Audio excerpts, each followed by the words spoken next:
这白生囝敢袂当合法的，咱台湾嘛已经讨论真久咯。人工生殖法的修法，伫2020年一读通过，也毋过后来就无消无息哦。国民健康署是表示讲，一直拢阁有相关的讨论，也毋过各界阁有真侪无共款的意见，因会来找出共识，才阁来进行讨论。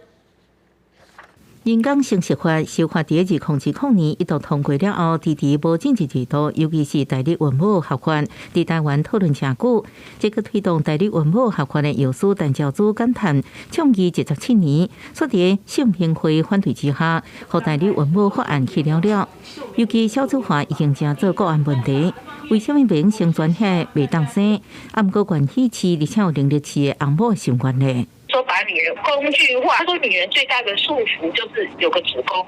所以你不能生就不能生，你干嘛还要拖累另外一个人下水？就是他们把以前女人所受的苦全部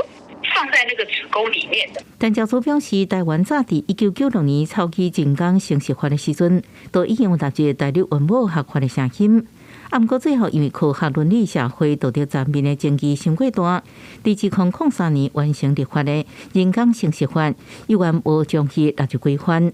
啊，毋过人工生殖法修法伫2020年一度通过了后，一直无政治制度。妇产科医师也讲，代理孕母伫台湾讨论已30年，面向真多元，除了先天无子宫，或者是因为一边手术切除，或者是子宫内膜腔生过薄而未生，当地伴侣拢需要代理孕母。目前医界大部分对人工生殖法的修法是乐见其成，啊，毋过外界依然一寡声音，烦恼女性子宫会被商品化。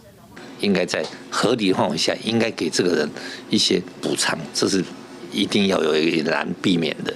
不然大概没有人有动力。台湾都还没有做过嘛，那我们还是要广泛听取大家的意见。国健署表示，人工生殖法代理孕母部分过去已经真侪摆邀请专家学者甲国防代表开会讨论，收集相关的意见了后，希望找出上大共识，会阁进一步来讨论。记者综合报道。来看总统的